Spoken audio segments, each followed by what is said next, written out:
Shalom, nous allons étudier le Daf Nun Dalet Masachet Menachot. Nous reprenons à la dernière ligne du Daf Nun Gimel Amud Bet. Tanur Banan, Braïta qui nous dit que En Machamitzin Batapurim. On n'a pas le droit de faire lever le pain de l'Achmet Oda et de Shtalechem avec du jus de pomme. Mishum Rabbi Chaim Ben Gamliel Amrou Machamitzin. Selon Rabbi Chaim Ben Gamliel, oui. Alors ces pains-là doivent être des pains de Chametz. Et pour faire lever le pain, on peut utiliser plusieurs choses. Ici, la question, c'est est-ce que le jus de pomme permet de faire lever ou pas? Est-ce que c'est vraiment du vrai chametz pour qu'on puisse faire la misa de l'achmet oda et des shtalechem? La Gemara dit Rav Kana matnela Rabbi Chaina ben Teradion. Il y en a qui disent que c'est pas Rabbi Chaina ben Gamliel, mais c'est Rabbi Chaina ben Teradion. Quoi qu'il ait, on a une marloquette. Est-ce que mistapurim c'est mutar ou pas? La Gemara dit Kiman azla had ditnan. Comme qui va la Mishnah suivante? Tapoir, Shiriskontano Betoch Haïsa. On a ici une pomme qui est de la trouma, donc qui est interdite à la consommation à tous ceux qui ne sont pas kohanim, qui est tombée dans une pâte, et qui l'a fait lever. Rezo Asura. La pâte est interdite parce que même si normalement il y a une annulation par rapport à la quantité, à partir du moment où un élément est un élément fondateur, un élément qu'on ne peut pas supprimer, ici le cas du mahmitz qui permet de faire lever la pâte, même s'il a en quantité infime, un pour 1000, il ne sera jamais annulé, et donc du coup, on voit ici que la trouma, cette pomme de trouma qui est interdite, n'est jamais annulée à partir du moment où c'est ça qui est mahmitz. Elle va dire comme qui ça va. Lima, Rabbi Chaim Ben Gamliel, ça a l'air d'aller comme Rabbi Chaim Ben Gamliel. Pourquoi? Parce que si cette pomme-là, qui est en quantité infime, n'est pas annulée dans la pâte, c'est forcément qu'on considère que la pomme est un bon chametz. Et c'est un bon chametz, à ce moment-là, on devrait pouvoir le mettre comme c'est or pour le pain de l'achmet oda. Et donc comme Rabbi Chaim Ben Gamliel. La Gemara dit, lo... donc c'est pas Rabbanan. La Gemara dit, filouté ma Rabbanan. Tu peux même dire que c'est Chachamim. Pourquoi? Nei de chametz gamolo ave, nukshe miha ave. Il y a la notion de chametz gamo, un vrai chametz, et il y a chametz nukshe, un chametz qui fait quelque chose, mais qui n'est pas un chametz gamo. Et donc, on peut très bien imaginer que par rapport au lachmet oda, on a une discussion. Est-ce que le mitztapurim, le jus de pomme, permet d'être un vrai chametz suffisant ou pas? Et après, c'est pas parce qu'on pense que c'est pas suffisant pour faire les lachmet oda qu'on ne va pas dire que c'est suffisant, que c'est pas suffisant pour éviter l'annulation. Et donc, du coup, on peut très bien imaginer que c'est pas assez pour faire les pains de l'achmet oda, mais que c'est suffisamment un chametz pour faire en sorte que si c'est de la trauma qui est tombée, ça ne soit pas annulé. Amar Rabbi Hila enacha akasha dekmitza yoter miminchat rote. Là, ici, on revient sur le korban mincha et la manière que l'on a de la mélanger au pain. On nous dit ici, Rabbi Hila, que encha kasha le kmitza, il n'y a pas de kmitza, donc de prise par la main de la farine, plus difficile que pour minchat roté. Parce que minchat roté, il n'y a pas d'huile qui est rajoutée, et donc c'est difficile vraiment de garder toute la farine puisqu'elle n'est pas mélangée avec un liquide. Rabbi Yitzhak bar Avdimi Amar, minchat roté magvala mamaim ukshera. Selon Rabbi Yitzhak bar Avdimi, il n'y a aucun problème. Pourquoi? Parce qu'il faut mettre de l'eau avec la farine, et comme ça, une fois qu'on en fait une pâte, on peut la prendre plus facilement à la main. On essaie de proposer une explication à leur discussion.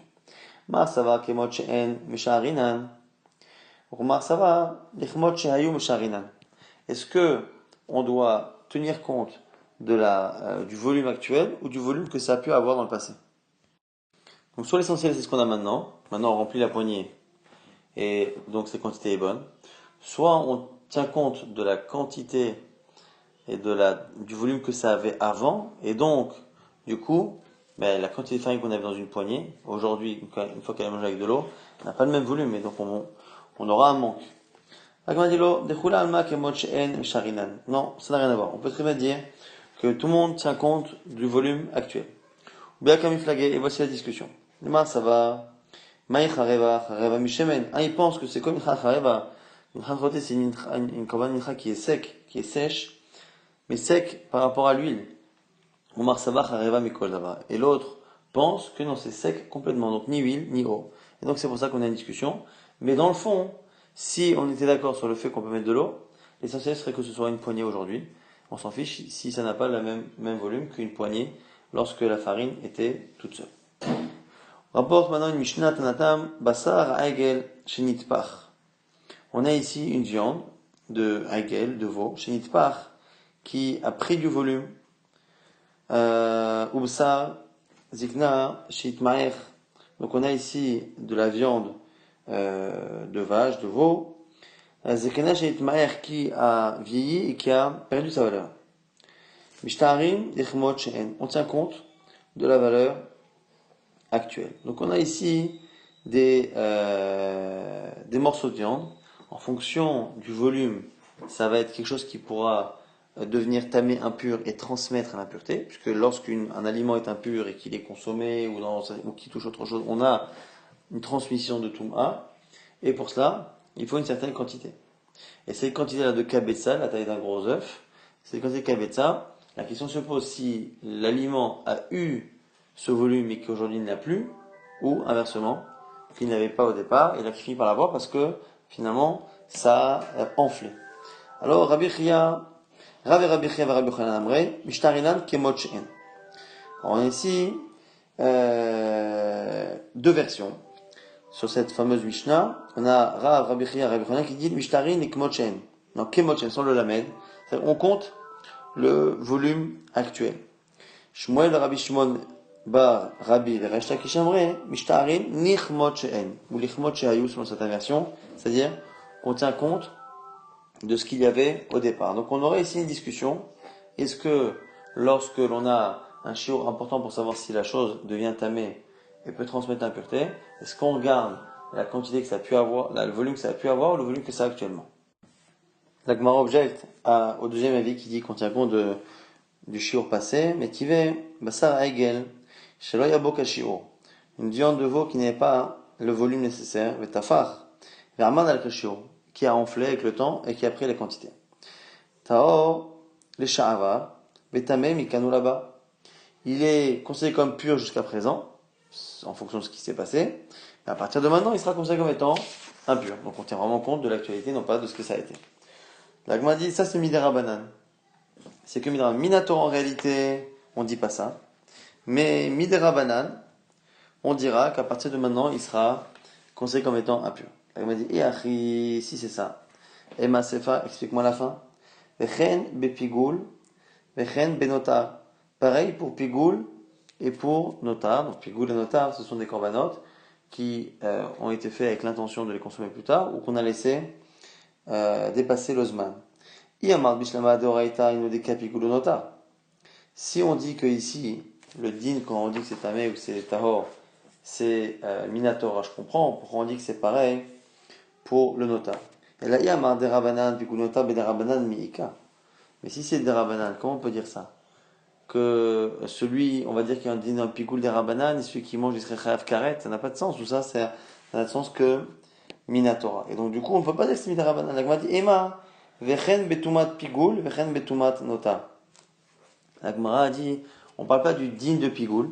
Effectivement, le din de pigoul, quand on en parle, ça peut qu'être minatora. Mais tumat pigoul ve tumat notar. Il y a une tumat que les chachamim ont rajouté sur un korban qui est pigoul ou notar.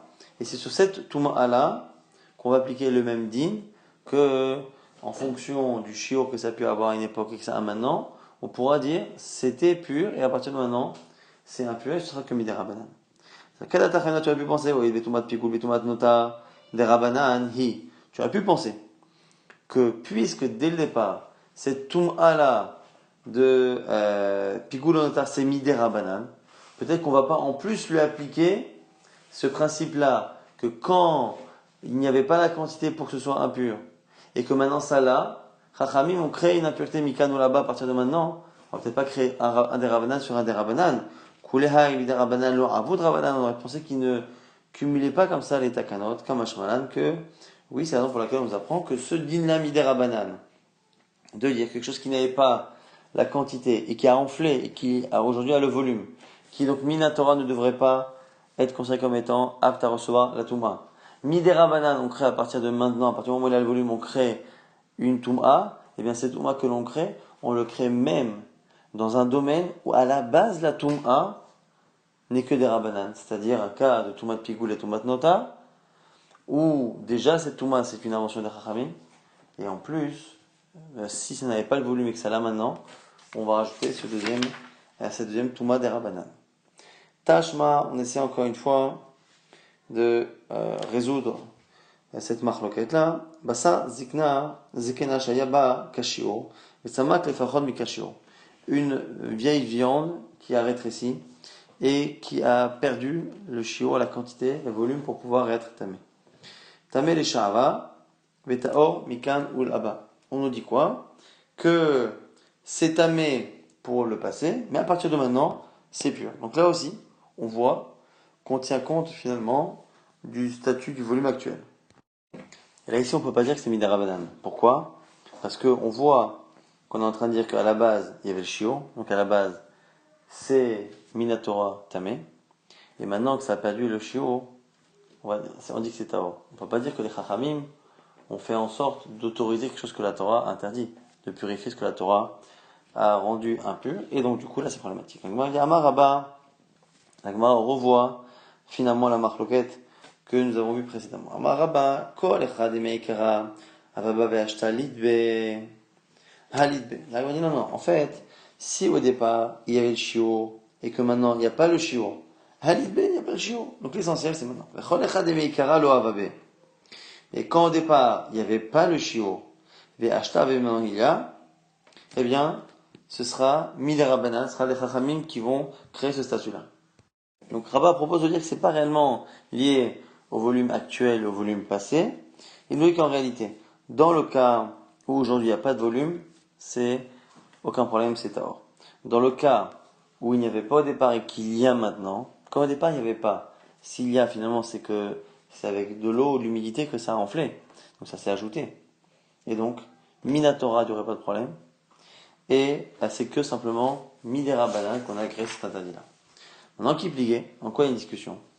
Kegon Shayabo Keshiro, dans le cas où il y avait la quantité, Vetsamak, Vechazav et Tafar, et après ça a diminué, en dessous du shio, Vechazav et Tafar, et après ça finit par enfler à nouveau, et reprend le volume dans lequel il y a oui le shio pour la Touma.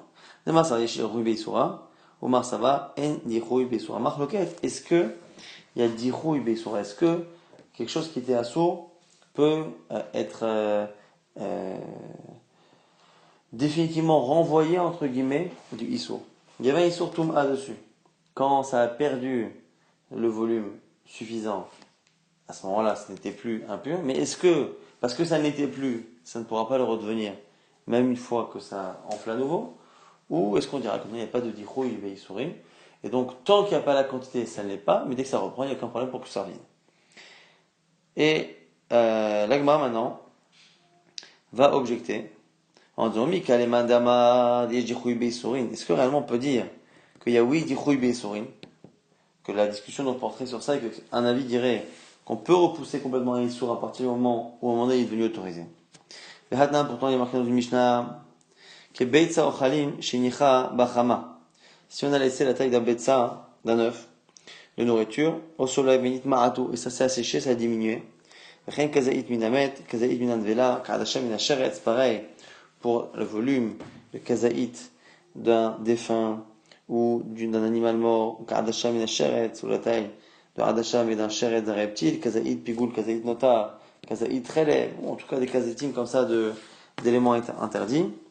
Tehorin. Dans ce cas-là, c'est tahor. Et il n'y a pas de issour de pigul, nota, vechele, parce qu'il n'y a pas la quantité. Parce qu'il n'y a plus la quantité. Alors, on nous dit quoi? Si on les a laissés après à la pluie, et que ça a enflé à nouveau, temeim c'est tamé. Et tous les interdits reviennent. Ça objecte complètement à ce que tu as dit, qu'il y aura un avis qui pensait que Yeshdichun Beisorin, la Gemara dit, tu as raison, Tioufta, c'est une bonne objection. On essaye maintenant de revenir à ce qu'a dit Rabat, qui avait dit que finalement, tout le monde est d'accord, que quand aujourd'hui il n'y a pas le shiur, c'est muta. Tashma, Tormin, Te'enim, Alagrogarot, Beminyan. Ici on parle des prélèvements. Donc on a Trouma dans la Torah, On n'a pas expliqué combien on devait donner au Kohanim. Après, on a le Maaser. Maaser, c'est entre 10 et 20%. Et après, on a Troumat Maaser. Et ce Troumat Maaser, lui aussi en général, il est entre 10 et 20% de ce même Maaser-là. Donc on a Trouma qui n'est pas précisé. On a le Maaser, dont on a une fourchette de prélèvement. Et on a également Troumat Maaser, qui est un prélèvement sur ce même Maaser-là. Alors, on nous dit quoi? Tenim à la Grogarot Beminyan. Alors, on a deux types de figues. Tenim, ce sont les figues fraîches. Et Grogarot sont les figues sèches que l'on colle entre elles pour faire une sorte de gâteau comme ça de figues. Donc, on a ici des figues qui, du coup, lorsqu'elles sont fraîches, sont humides et ont un volume qui est bien supérieur à celui des sèches. Alors, on dit quoi? On peut prélever la trouma des téhénim, donc des figues fraîches, à la grogarotte, en prenant des figues sèches. Donc les figues sèches vont servir de prélèvement aux figues fraîches. Béminyan, en comptant les dates. Et donc, on doit absolument ici compter et non pas regarder le volume. Et donc, si on a donc un certain nombre de dates fraîches et qu'on veut prélever les prélèvements nécessaires en prenant sur des dates qui sont sèches, on va compter le nombre de dates sèches que l'on prend et on ne fonctionnera pas en fonction du volume. L'agma dit Iyama bishlama, si tu dis lichmot she'en sharinan, si tu dis qu'on tient compte du volume de départ, à ce moment-là, shapir, je peux comprendre. Et là, yamat kemot she'en, si tu as la quantité actuelle, avalé marbe mais maasrot, on a un problème, c'est parce qu'on est en train de rajouter dans les maasrot et dans les prélèvements. Donc si on tient compte du volume actuel, comme on veut nous prélever pour des figues fraîches qui sont volumineuses, on prend des figues sèches qui, si on prend le volume actuel, ont perdu beaucoup de leur volume, on se retrouve à prélever des figues sèches qui, si on les met sur le même plan que les autres, se retrouvent à être beaucoup plus que ce que le prélèvement demande. Et on a une braïta qui nous dit, Tania, non, même Masrot, celui qui prélève trop, Perotav et Toukanim, ou Masarotav et Kulkalim. Les autres fruits qu'on veut réparer en faisant le prélèvement sont consommables, c'est plus du Tevel. Mais par contre, les Masrot sont interdits à la consommation parce qu'il ne faut pas dépasser une certaine quantité. Alors comment c'est possible? On a ici, a priori, cette braïta qui nous donne l'impression qu'on peut comprendre que l'avis qui dit Kemot Shehayu, et non pas Kemot Shehem Arshav. Or, Rabba a dit que tout le monde était d'accord avec cela. On dit là, Maï Kemot Shehem. La Gemara dit, alors, qu'est-ce qu'elle pense la braïta? La Gemara dit, Kemot Shehem, Imal Sefa. T'as qu'à regarder la fin. Grogrot, Al Te'enim. Dans le cas où c'est l'inverse, on veut prélever pour des figues sèches en prenant des figues fraîches, on dit là-bas Bemida, on le fait en tenant compte du volume. Yamad bishlama kemot she'en shapir, si tu tiens compte du volume actuel, à ce moment-là je peux comprendre qu'on regarde le volume. Et là yamad tikmot she'en, mais si tu regardes le volume passé, non mais ma'asrotu, tu rajoutes encore sur le ma'aseh. Donc finalement la Gemara a prouvé que quelle que soit la lecture, yichmot shehen ou kemot shehen, finalement ça ne change rien. Quand il y a une compte du passé ou du présent, il y aura forcément un cas où on aura été marbé et masrot. La Gemara dit donc tu es obligé de dire qu'on est dans un prélèvement qui n'est pas concerné par l'interdit de rajouter. Et là, achab et trouma gdola, ce qui n'en parle de la trouma gdola. La trouma qu'on prélève, là-dessus, la Torah n'a pas donné de shiur, et donc il n'y a pas de limite à éviter de dépasser. Risha ben Yafei et Seifa ben Yafei.